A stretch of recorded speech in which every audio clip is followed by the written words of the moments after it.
Assalamualaikum warahmatullahi wabarakatuh. Waalaikumsalam warahmatullahi wabarakatuh. Silakan dulu. Kemudian sebelum kita memulai, marilah kita sama-sama memulai pembelajaran kita ini mengambil tabarruk dan tafakur dengan membaca basmalah. Bismillahirrahmanirrahim. Dan sebelum kita pembelajaran bahwa materi kita sebelumnya tentang tasyahud, artinya tentang pergantian. Ada yang supermarket, ada pasar tradisional dan sebagainya. Kalian sudah mempelajarinya dan sebagainya. Nah, kemudian hari ini kita kembali mempelajari, dan sebelum kita mempelajari menyambung materi kita, bahwasanya bahasa Arab ini ada sebagaimana kita ketahui bersama, bahasa Arab adalah bahasa Al-Quran, kemudian bahasa Nabi, kemudian bahasa ibadah, bahasa Tuhan dan sebagainya. Semuanya luar biasa.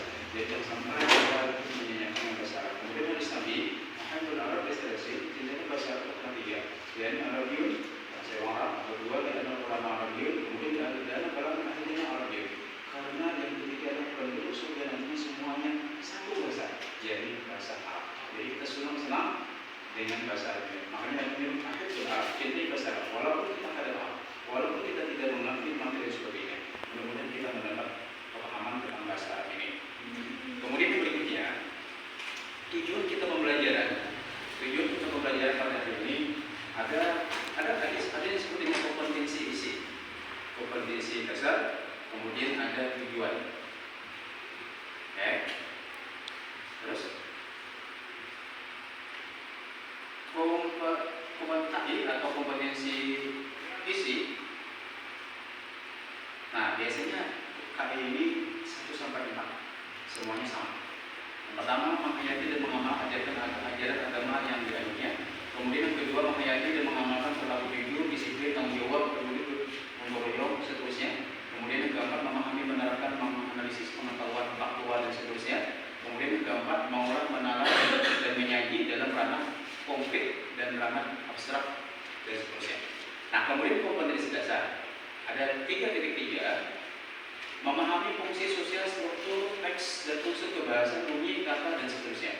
Kemudian yang keempat, 4.3, mendemonstrasikan tindak tutur, menanyakan kondisi kesehatan, karena materi kita adalah sehat, itu kesehatan. Ya, bahwa kesehatan itu kesehatan, bahwa sesuatu memang itu bukan hanya berbentuk materi, tetapi juga berbentuk kesehatan. Itu kata-kata dari bahasa ini. Kemudian tujuan, indikator pencapaian kompetensi. Indikator pertama, mengemukakan kosakata terkait tema. Kemudian menemukan huruf jar dalam huruf jar dan huruf ataf dari teks. Kemudian melengkapi kalimat berdasarkan teknik dengar. Kemudian keempat, melafalkan teks bacaan tentang as-sihah. Nah, lalu tujuan kita pembelajaran ini hari ini apa? Yang pertama, tujuannya adalah setelah mendengarkan materi qiraat yang kita hari ini lakukan, siswa mampu mengemukakan kosakata tentang topik as-sihah dengan baik dan benar. Kemudian yang kedua, setelah membaca materi, siswa dapat menemukan huruf jar dan huruf ataf dan teks tentang topik. Kemudian setelah mendengar bacaan guru, siswa dapat melengkapi kalimat dan teks didengar. Kemudian keempat, setelah mengikuti pembelajaran, siswa mampu melafalkan teks bacaan tentang as-sihah. Nah, kemudian sebelum kita lanjutkan materi kita pembelajaran hari ini, kita hari ini ingin membentuk kelompok karena materi kita adalah dengan model discovery. Nah, jadi mohon membentuk kelompok. Silakan.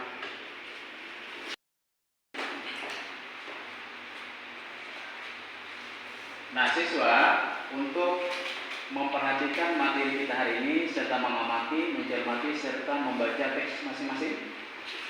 Nanti peserta didik diharapkan menemukan huruf jar dan huruf ataf dari teks pada materi yang tersedia.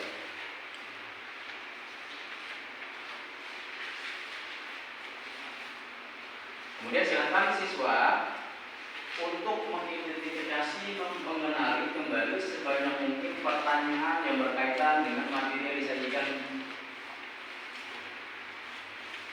Silakan buat pertanyaan sebanyak-banyaknya. Kemudian Baik huruf jar, huruf kata, di mana saja yang ada di dalam teks.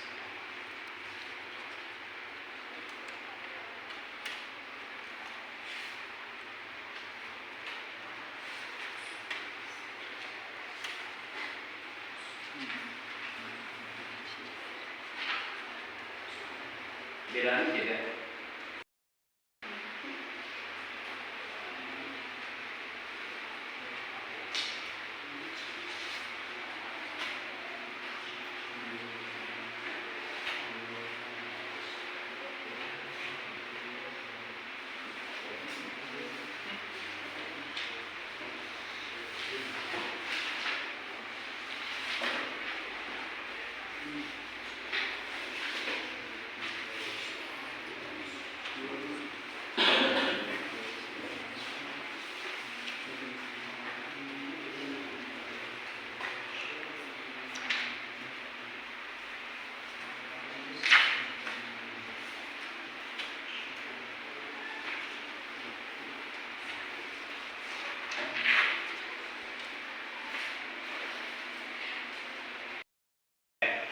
Selanjutnya kita hari ini melakukan tanya jawab sederhana tentang materi kita hari ini.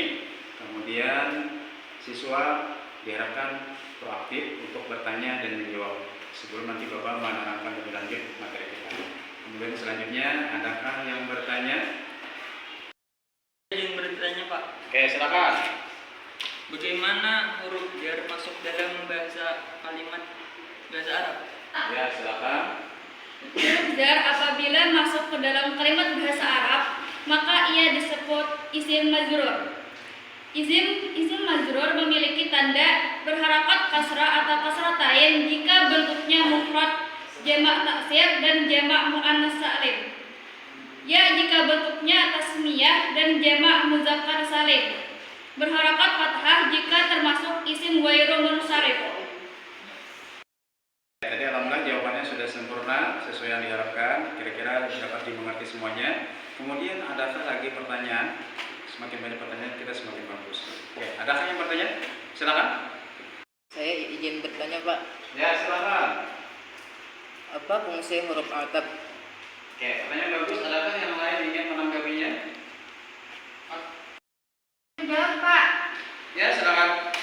Huruf ataf berfungsi menyambungkan atau menghubungkan satu kata atau lebih dengan kata berikutnya menggunakan huruf ataf. Kata yang berada sebelum huruf ataf disebut maktub, sedangkan kata yang terletak di belakang huruf ataf disebut maktub ilaih. Oke, alhamdulillah jawabannya sudah lumayan bagus. Ternyata dapat melindungi dan dapat dipahami. Selanjutnya kita akan melakukan mungkin tanya jawab sedikit tentang materi kita ini. Ada dialog. Nah, selanjutnya kita akan melakukan mencoba mendialogkan materi yang ada di buku. Bapak harap ada 2 orang nantinya maju untuk mempraktikkan dialog ini, mempraktikkan kata-kata dalam bahasa Arab secara lisan. Oke, siapa yang berminat atau siapa yang ingin silakan maju ke belakang. Ada kita anil amal. Istazantu bina amal. Li'anni ash'uru birtifai fi darajatil hararah wa bis suda. Syafaqallahu ajilan.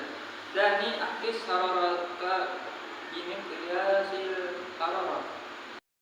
Selanjutnya kita akan sama-sama membaca dengan intonasi mungkin mudah-mudahan benar pada kalimat-kalimat yang ada di dalam materi ini. Mohon seluruh siswa dan siswi mengikuti bacaan apa yang dituturkan oleh guru. Mohon ikuti. Bismillahirrahmanirrahim.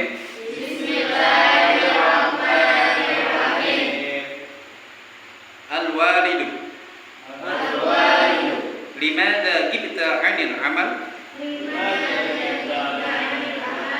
Muhammad. Ista'dantu minal amal. Li'anni ash'uru birtifa'in fi darajatil hararah wa bisudar. Walidu.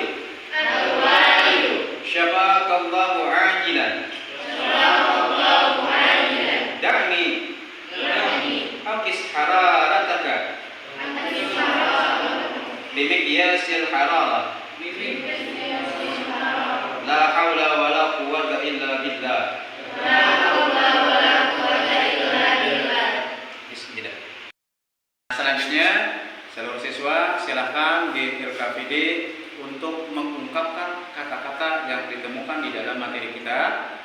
kemudian bergandaan dengan huruf jar, kemudian bergandaan dengan huruf ataf, kemudian mengisi jawaban-jawaban yang ada di dalam materi pembelajaran kita. Mohon nanti dikerjakan. Silakan untuk seluruh siswa untuk mengerjakan. Silakan. Kami adalah sebagai berikut. 1. Huruf jar tidak bersambung pada fi'il. 2. Huruf jar bersambung pada isim. 3. Isim yang didahului huruf jar maka hukumnya majrur. Isim majrur memiliki tanda berharakat kasrah atau kasratain jika bentuknya mufrad, jamak, taksir dan jamak muannas salim. Ya, jika bentuknya tasniyah dan jamak akrar salim. Berharakat fathah jika termasuk isim ghairu munsharif.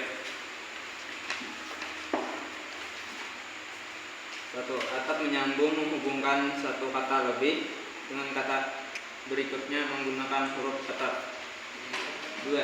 Kata yang berada sebelum huruf ataf disebut maktub, sedangkan kata yang terletak di belakang huruf ataf disebut maktub alaih. Izin menambahkan hasil diskusi dari kelompok 1 Oke, silakan. mengenai kata ataf. Apabila maktub alaih mengikuti maktub hanya dalam hal i'rab saja, bukan dalam bentuk muannas atau muzakkar, mufrad, tasniyah atau jamak. Oke, terima kasih atas tanggapannya. Mungkin cukup sampai di sini. Kita lanjutkan kepada berikutnya. Baik, pelajaran hari ini dapat kita simpulkan adalah sebagai berikut. Ketentuan-ketentuan tentang kaidah-kaidah di dalam bahasa Arab berkaitan dengan huruf jar. Yang pertama tadi sudah disampaikan bahwa huruf jar ini tidak bersambung pada fiil. Ini ketentuan awal, baik di dalam Al-Quran maupun hadis ataupun di dalam perkataan orang Arab biasa. Kemudian yang kedua, huruf jar ini bersambung pada isim. Dia masuknya pada isim saja, tidak mau masuk pada fiil atau kata kerja. Kemudian ketiga, isim yang didahului huruf jar maka hukumnya majrur. Majrur itu dalam istilah bahasa Arab, isim majrur atau kata benda yang majrur. Itu tandanya kalau kita ketahui pertama berharakat kasrah atau baris di bawah, atau kasratain baris dua di bawah. Jika bentuknya mufrad, jamak taksir dan jamak muannas salim. Kemudian tandanya huruf ya jika bentuknya tasniyah dan jamak muannas salim. Kemudian terakhir berharakat fathah jika kata itu termasuk ghairu munsharif atau kalimat yang tidak menerima takwil. Nah, itu berkenaan dengan huruf jar. Berkenaan dengan huruf ataf, ini pun di Quran, di dalam hadis dan sebagainya ada huruf ataf itu kata sambung. Ataf menghubungkan satu kata atau lebih dengan kata berikutnya. Kata yang berada sebelum huruf ataf disebut maktub, dan kata terletak sesudah huruf ataf disebut maktub alaih. Terakhir, maktub alaih mengikuti maktub hanya dalam arti Arabnya saja, bukan dalam bentuk muannas, muzakkar, mufrad, tasniyah ataupun jamak. Mungkin ini yang dapat kita simpulkan. Alhamdulillah, pembelajaran kita hari ini telah selesai. Kemudian kita berharap mudah-mudahan pembelajaran kita ini dapat kita pahami bersama dan manfaatnya dalam kehidupan kita bersama-sama. Kemudian ada poin berikutnya, nanti kita membaca sama-sama membaca doa penutup. Kemudian kita tutup pembelajaran kita ini dengan